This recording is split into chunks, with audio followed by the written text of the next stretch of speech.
Hello everyone, this is Ram rapper in front of you. आज के इस वीडियो में हम सीखने वाले हैं ट्रांसलेशन करना। तो चलिए इसकी शुरुआत करते हैं। सबसे पहले देखिए, आपके सामने कुछ इस प्रकार है पैराग्राफ। वंस अपॉन टाइम, एक बार की बात है। मैं, मी एंड माय फ्रेंड, ठीक है, my friend were going to college, और कॉलेज में क्या हुआ? After this. अच्छा, एक काम करते हैं, सबसे पहले हम इसको कर लेते हैं ट्रांसलेट। इसका ज़्यादा बेटर रहेगा, हमें समझ में बड़ी आसानी से आएगा। ठीक है, तो यहाँ पे एक मिनट। हम्म, एक बार एक बार की बात है, मैं और मेरा दोस्त मेरा दोस्त कॉलेज जा रहा था। ठीक है, तो हमारा ये एक सेंटेंस बन के तैयार हो गया। राइट। अच्छा, यहाँ पे ध्यान देने वाली बात यह है कि जैसा कि यहाँ पे लिखा हुआ है वंस अपॉन टाइम, इसका अर्थ क्या होता है? एक बार की बात है। राइट। उसके बाद देखें आप, me and my friend me and my friend were going to college. Right. मैं और मेरा दोस्त कॉलेज जा रहे थे। तो यहाँ पे वर कैसे आया? वर वर ऐसे आया क्योंकि ये है प्लूरल। राइट।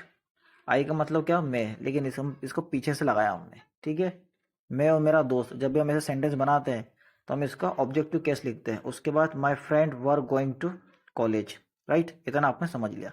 उसके बाद आप देखते हैं सेंटेंस नंबर 2। तो सेंटेंस नंबर 2 में आप देखिए, आफ्टर दिस, इसके बाद, after this we were we watched place to place. Right. That anyone anyone was anyone was throwing। And उसके बाद हम क्या लिखने वाले हैं? The garbage on the road. अब यहाँ पे ध्यान देने वाली बात यह है, इसके बाद we watched place to place, हमने हर जगह देखा। क्या देखा? जब हम रास्ते में जा रहे थे कॉलेज जब हम जा रहे थे रास्ते में, तो वहाँ पे जगह जगह हमने क्या देखा कि कोई कचरा वहाँ फेंक रहा था। ऑन द रोड पर, कहाँ पर? रोड पर, जगह जगह। तो चलिए इसको हम ट्रांसलेट करते हैं बहुत इजी तरीके से। थोड़ा सा मैं उसको ऊपर कर रहा हूँ ताकि आपको आसानी से समझ में आ जाए। देखें क्या लिखा हुआ है। इसके बाद इसके बाद हमने हमने जगह जगह हमने जगह जगह देखा। क्या देखा? देखा कि, क्या लिखा हुआ था? दैट का मतलब क्या होता है? कि। एनीवन, कोई वहां पे कचरा फेंक रहा था रोड पर। कोई रोड पर कचरा फेंक रहा था। राइट, इतना आपने समझ लिया। तो हमारा ये सेंटेंस नंबर 1, सेंटेंस नंबर 2 हमारा बन के तैयार हो गया है।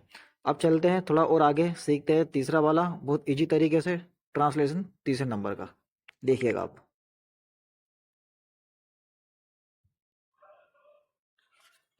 क्या लिखा हुआ? थर्ड। उसके बाद देखिए आप आगे क्या, जस्ट देन, तभी, just then we scold scolded we scolded and cried. Right. यहाँ पे आप चाहो तो यहाँ सेकंड फॉर्म लगा सकते हो, बट आप नहीं चाहो तो यहाँ पे आप क्राई लिख सकते हो, लेकिन मुझे यहाँ सेकंड फॉर्म लगाना है तो मैंने लगा दिया है ना। तो तभी वी स्कॉल्डेड एंड क्राइड, तभी हमने चिल्लाया और डांटा। राइट। आगे देखें आप क्या लिखा हुआ है। वो मतलब क्या लिखने वाला हूँ मैं, who was throwing the garbage,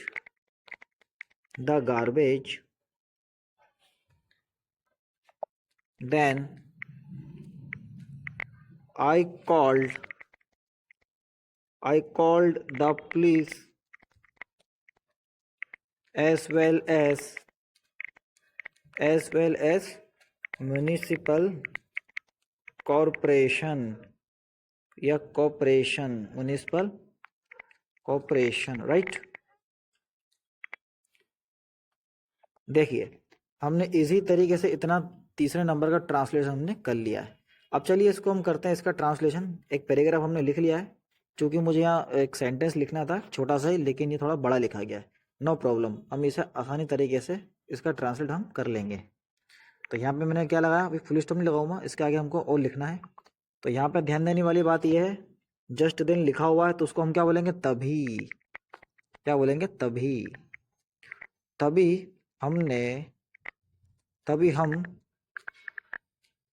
हमने डाटा, डाटा और क्या करा, चिल्लाया।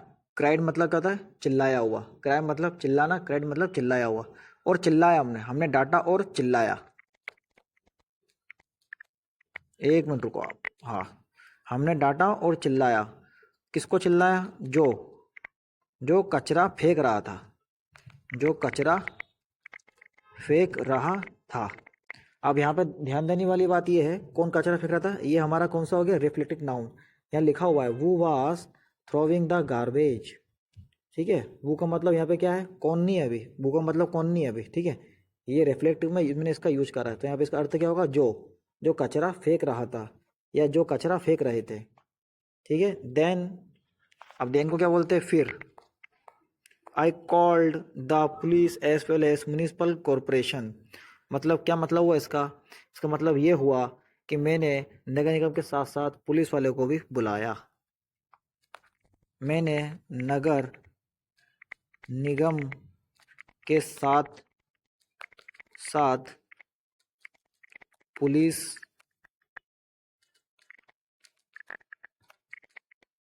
को भी बुलाया या कॉल करा, बात एक ही है। ठीक है, तो देखा आपने किस तरह मैंने इसका ट्रांसलेशन करा तीसरे नंबर का।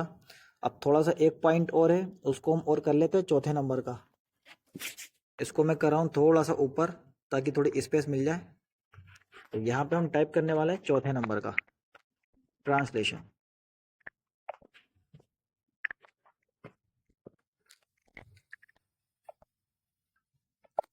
एंड ऑफिसर एंड पुलिस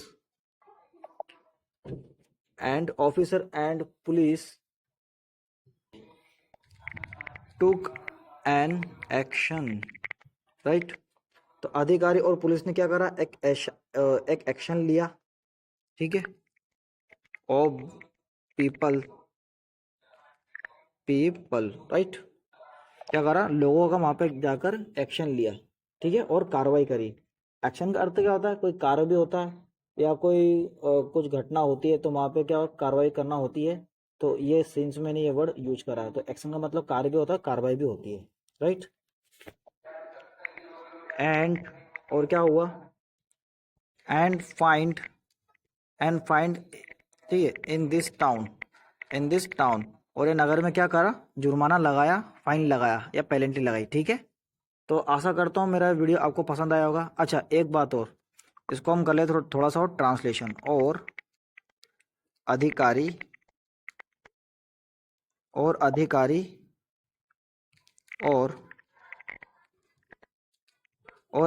और पुलिस ने, ठीक है, अधिकारी और पुलिस ने कार्रवाई की, एक एक्शन लिया या कार्रवाई करी मैं लिख देता हूँ, ज़्यादा बेटर रहेगा। अधिकारी और पुलिस ने एक्शन लिया या कार्रवाई की। ठीक है, लोगों की या लोगों की कार्रवाई की। अधिकारी और पुलिस ने कार्रवाई की लोगों की। और ये नगर में क्या करा, फाइन लगा या जुर्माना लगा, जुर्माना।